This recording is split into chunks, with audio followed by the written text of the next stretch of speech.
A gente volta a falar sobre o ataque da Rússia à Ucrânia e que certamente vai atingir a economia mundial. Os primeiros efeitos já aparecem nos mercados financeiros, como a disparada das cotações do petróleo, valorização do dólar, queda das bolsas. E com a continuidade do conflito ou até o envolvimento de outros países, pode resultar em desaceleração mais forte no crescimento econômico global. A gente fala mais sobre o assunto e conversa agora com o professor do Laboratório de Pesquisas em Relações Internacionais da FACAMP, Faculdade de Campinas, James Onig. Muito obrigado por aceitar nosso convite. Seja bem-vindo. Bom dia, professor. Bom dia, Jefferson. Bom dia, amigos. Agradeço muito a oportunidade de estar mais uma vez com vocês. Professor, antes de mais nada, eu gostaria que o senhor nos desse uma versão desse conflito do ponto de vista da Rússia, de países que apoiam essa invasão, que encontram razão para essa invasão, porque a gente acaba sendo bombardeado, sem querer fazer trocadilho, mas por informações muito mais do ponto de vista ocidental, que condenam a invasão, que tem a ótica da OTAN, dos Estados Unidos. Existe algo que a Europa Ocidental faz questão de não divulgar, que evita falar para que a opinião pública continue sendo de simplesmente condenar a ação russa? Nossa, muito bem colocada a sua pergunta e nos dá a oportunidade de entender essa verdadeira guerra de informações que nós estamos passando. Sim, pela ótica russa, o que eles afirmam categoricamente é que não há a mínima possibilidade de haver um equilíbrio geopolítico mundial com a instalação de bases da OTAN nas cercanias da fronteira russa. Algo parecido do que como nós assistimos durante a Guerra Fria, onde os mísseis soviéticos estavam sendo instalados em Cuba, voltados para os Estados Unidos. O que acontece de diferente é que, no caso dos Estados Unidos, a diplomacia com Khrushchev e Kennedy acabou solucionando o problema. E neste caso, as advertências que Putin fez durante meses seguidos de que esse tipo de avanço da OTAN poderia significar um risco para a Rússia não foram ouvidas. Isso também nos gera bastante apreensão, porque um quartel da OTAN armado com bombas ou armas de grande calibre estaria muito próximo da área mais habitada da Rússia.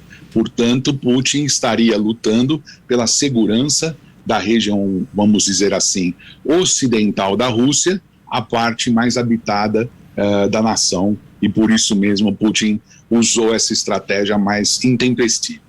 Agora, a Ucrânia é um país soberano. Ele não pertence à OTAN. Por ora, por mais que houvesse sinais de que estava caminhando nessa direção, é um país fora da OTAN, que tem a sua própria soberania. Não haveria um outro jeito de Putin marcar posição sem necessariamente invadir a Ucrânia? Isso também é um assunto extremamente complexo. Por quê? Putin, na verdade, usou do seguinte estratagema, da seguinte estratégia.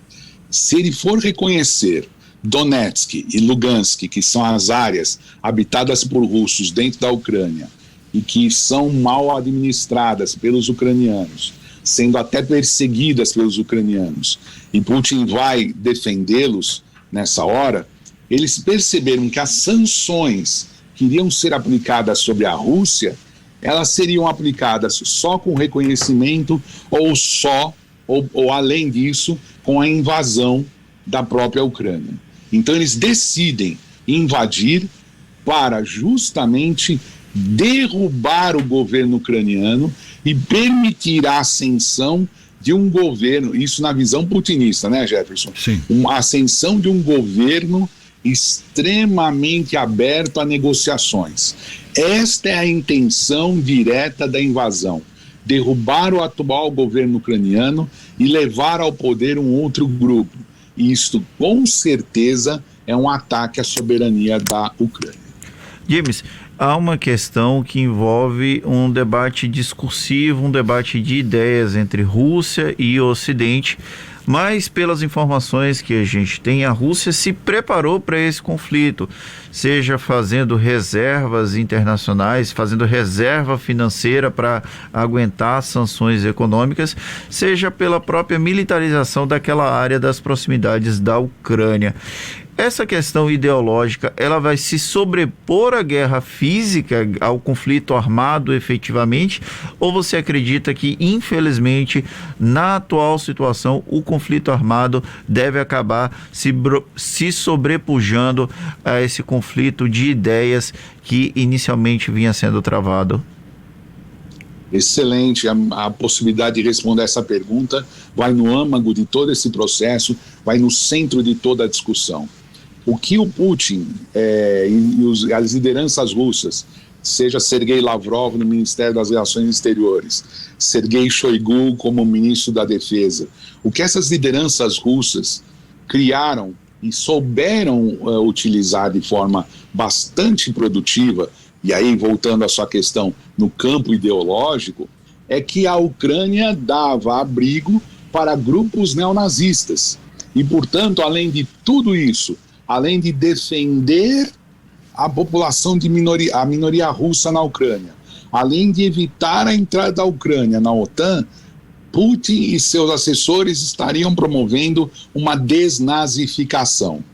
Esses 3 itens, para não falar em outros, poderiam compor essa parte ideológica, mas infelizmente, e a felicidade da sua frase é impressionante, o que vai se sobrepujar é a questão militar e a questão humanitária, as questões humanitárias oriundas dessa invasão que nós já assistimos com a fuga da população da capital e de outras cidades. Então eu diria categoricamente, hoje a questão ideológica está menos evidente do que a questão militar.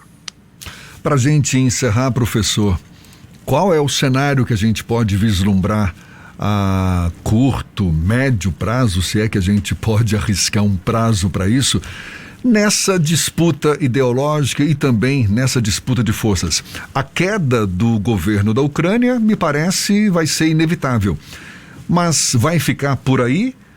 Esse embate de forças entre Rússia e OTAN vai resultar em quê? As sanções que podem surgir deste quadro, e como vocês estavam falando, é grave porque a Rússia praticamente se preparou para isso, e nós não podemos esquecer que também tem um parceiro forte, que é a China, configuram, na minha opinião, o novo quadro geopolítico internacional. Nós estamos assistindo gradativamente o fim da tal da nova ordem e uma divisão clara do mundo em 2 blocos, mais uma vez. De um lado, o chamado Ocidente, a OTAN, a Europa Ocidental e os Estados Unidos, de certa forma, e do outro lado essa parceria emergente que vem se configurando como uma nova força militar e econômica, que é a China e a Rússia. As sanções é que vão dizer que mundo nós vamos encontrar. Eu concordo contigo, nos próximos dias, ou até mesmo nas próximas horas, a Rússia deve declarar ou chamar para uma negociação, para derrubar esse governo, e a partir daí é que nós vamos entender o poder das sanções e como os russos vão conseguir, eu diria, até mesmo reverter essa queda da sua popularidade perante o mundo. O que se configura, na minha opinião, e já encerrando, é que Putin se coloca como o maior estrategista do século XXI e que as negociações e a diplomacia internacional estão cada vez mais falidas. E por isso mesmo, é urgente que possamos construir juntos uma nova ordem voltada para a diplomacia para evitar um conflito ainda maior. Maravilha. Professor James Onig, que é do Laboratório de Pesquisas em Relações Internacionais da FACAMP, Faculdade de Campinas. Um prazer, sempre um prazer conversar com o senhor. Muito obrigado pela sua disponibilidade. Bom dia e até uma próxima. Até uma próxima, amigos da Tarde FM. Muito obrigado pela oportunidade. Tchau, tchau. Agora 8h42 na Tarde FM.